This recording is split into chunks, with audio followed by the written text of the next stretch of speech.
सबसे पहले तो डॉक्टर बाबा साहब भीमराव अंबेडकर जी की जयंती के मौके पे मैं नागपुर में था, महाराष्ट्र में था, और उस वक्त खबर आई कि कांग्रेस पार्टी ने मुझे दिल्ली से प्रत्याशी बनाया है। तो मैं दिल्ली की जनता का आभार व्यक्त करना चाहता हूं, उनको कोटि कोटि धन्यवाद देना चाहता हूं।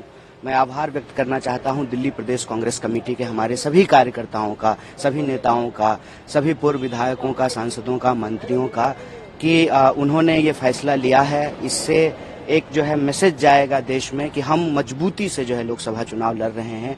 और इसी मौके पे हम धन्यवाद देना चाहते हैं हमारे कांग्रेस पार्टी के शीर्ष नेतृत्व का कि उन्होंने मुझे योग्य समझा है। दिल्ली की जो देश की राजधानी है वहां से प्रत्याशी के तौर पे खड़ा करने का फैसला उन्होंने लिया है, उम्मीदवार बनाने का।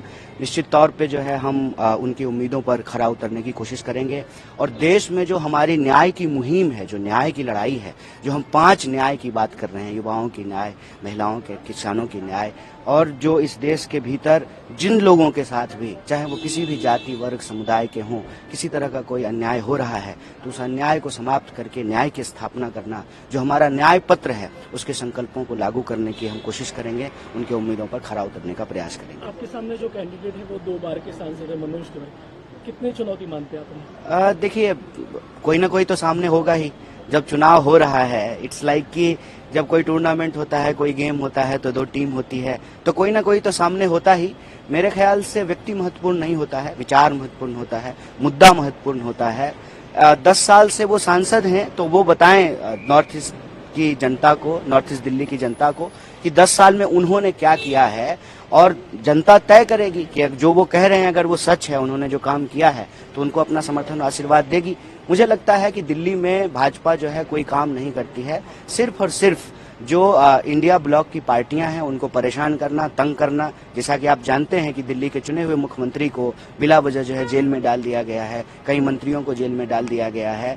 तो जो एक चुनी हुई सरकार है उसको अस्थिर करने का प्रयास किया जा रहा है। तो कहीं ना कहीं ये दिल्ली का अपमान है, दिल्ली के आम लोगों का अपमान है, दिल्ली के अंदर जो लोकतांत्रिक प्रक्रिया है उसका मजाक उड़ाया गया है। मुझे लगता है कि इन चीजों का सवाल जो है, इन चीजों पर जनता जरूर पूछेगी और इसका जवाब जो है माननीय सांसद जी को देना पड़ेगा। पिछले बार आप जिनके खिलाफ चुनाव लड़ते उनका एक बयान अभी आया, गिरिराज सिंह कह रहे कि जिन्हें रिजेक्ट कर दिया उन्हें कांग्रेस ने उतारा। अभी ये बात तो उनके ऊपर भी लागू होता है। बहुत सारे ऐसे लोग हैं जो कांग्रेस पार्टी में चुनाव हार गए थे और अभी जो है पलक पावरे बिछा करके, जो है रेड कारपेट बिछा करके उनका भाजपा में स्वागत किया जा रहा है। हम यही कहते हैं कि आपकी बात में ना एक सच्चाई होनी चाहिए, एक ईमानदारी होना चाहिए। आप न्यायपूर्ण बात करें, आप ऐसी बात करें जिससे जनता को हंसी ना आए।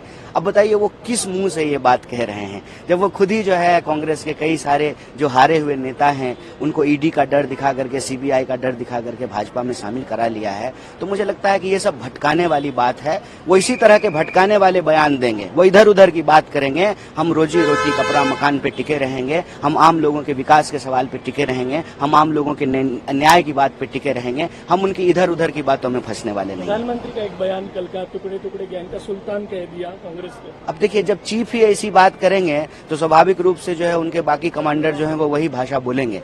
तो मैं यही कह रहा हूं कि प्रधानमंत्री हो या भाजपा के कोई भी नेता हो, आज उनके पास कोई एजेंडा नहीं है। वो ये बताने में सक्षम नहीं है कि 10 साल में उन्होंने देश के लिए क्या किया है, दिल्ली के लिए उन्होंने क्या किया है। दूसरी तरफ इंडिया ब्लॉक है और इंडिया ब्लॉक के हर पार्टी के नेता के ऊपर मनमानी कार्रवाई की गई है।